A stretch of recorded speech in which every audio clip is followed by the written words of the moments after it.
After a lifetime of bad decision-making, I've miraculously survived long enough to greet the 4th generation Ford Escape. Let's learn all about it. As you might remember, the Ford Escape is a compact SUV that sits above the subcompact EcoSport and below the midsize Edge. The latest Escape is roughly 200 pounds lighter than the previous, with a sleek, inoffensive shape that doesn't move me emotionally but should hopefully age well. Inside, the interior design doesn't take any big swings, but there's beauty and simplicity. And there's some textural interests on the door panels, which in our tester are soft in front and hard in the rear. As is typical for the segment, plastic dominates, but soft materials make meaningful cameos, and the armrests are well padded.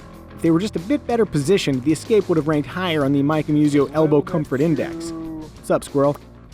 Helping spike the cabin's usability quotient are sliding second-row seats. The second row seats also recline to a very comfortable position. At 5'10", I have great head clearance, great leg clearance. It's a very nice place to sit. Impressively, the middle position is also quite accommodating. Head's not rubbing, feet are reasonably comfortable. The center tunnel here is fairly low, and the top part is flat, so I can rest my feet here or here. Neato. For storing small items, there's a large center console hold, a healthy-sized glove box, ample storage in the doors, tiny cup holders that won't hold your jug of Dr. Pepper or square water bottle, and a handy front bin in which to collect sundries. I don't think a belt is a sundry.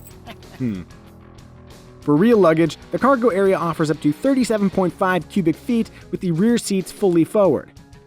One observation, if you lift the cargo floor to access the rear tire, oh, it's shutting on me.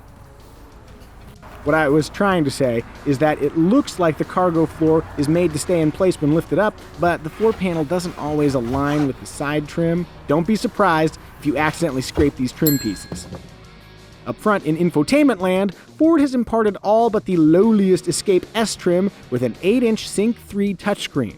From the driver's seat, the screen is a bit of a reach, but Apple CarPlay and Android Auto smartphone integration comes standard, Alexa voice recognition is available, and the overall interface is easy to negotiate. I'd like to highlight the fact that Ford made some interesting choices with the physical buttons. There's a play button, track forward, and track back.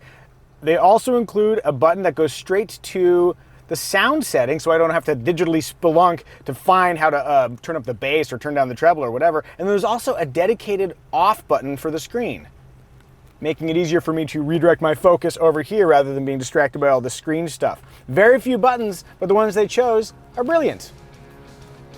Speaking of the real world, when exploring it, the Ford Escape returns a quiet and compliant ride.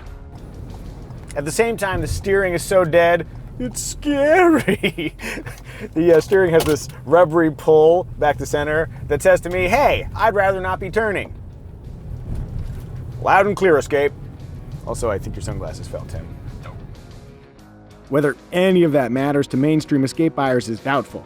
It also probably doesn't matter that zippy cornering yields squealing tires sooner than I would have expected. So we'll just move on to the engine lineup. Handling base propulsion duties is a 1.5-liter 3-cylinder engine. Yes, I said 3.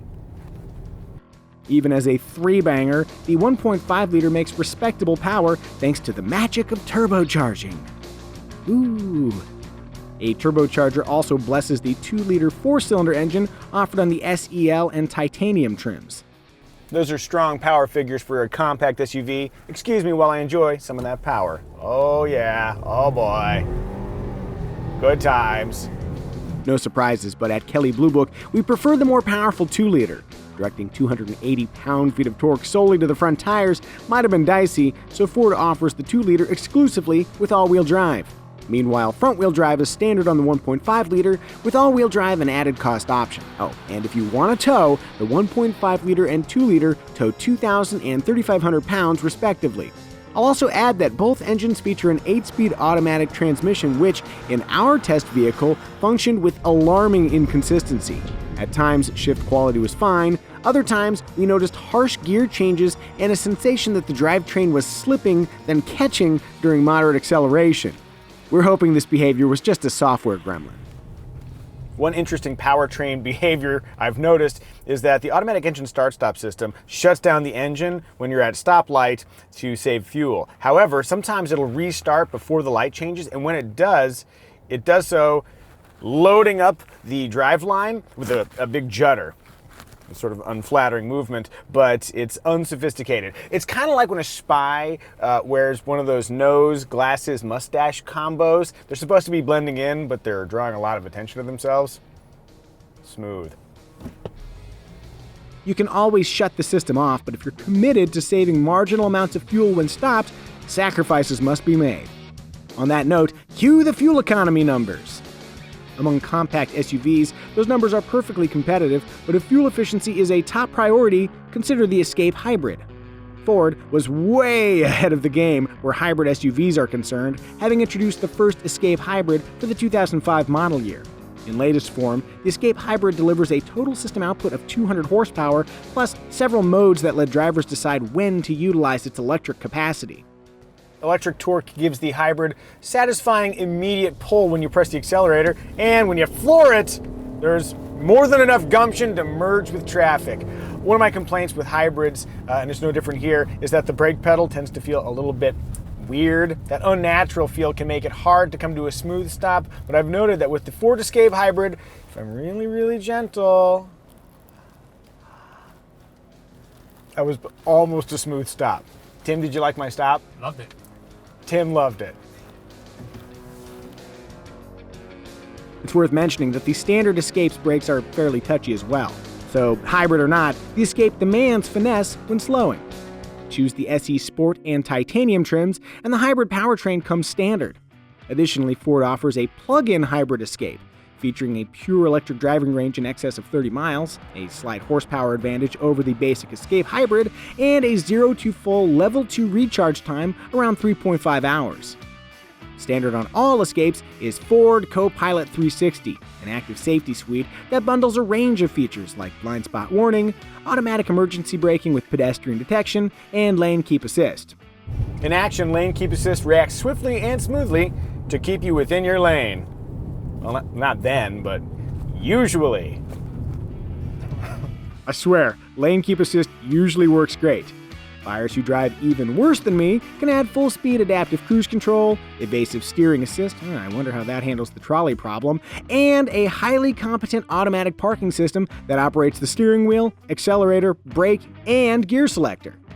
Sounds sweet. Let's give it a shot. This one doesn't have it, Micah.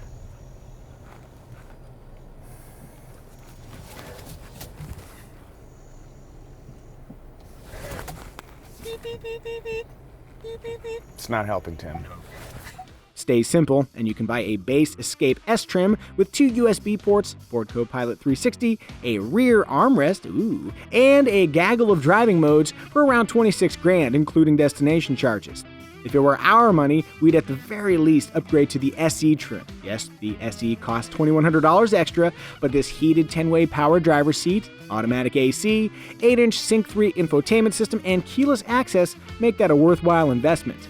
Other fancy features found on higher trims include a 12.3-inch digital instrument cluster, a head-up display, wireless phone charging, USB A and C ports, a 575-watt 10-speaker B&O audio system, a hands-free tailgate if you're willing to risk it, and Ford Pass Connect, which lets owners lock, unlock, and remotely start their vehicles using their smartphone.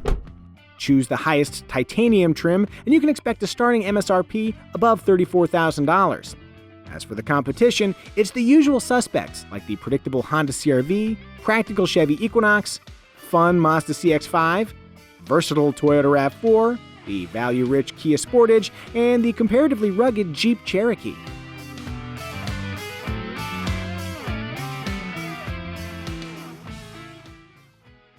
There are plenty of compact SUV fish in the sea, but the Ford Escape's combination of safety, tech, and pragmatism make it among the most compelling.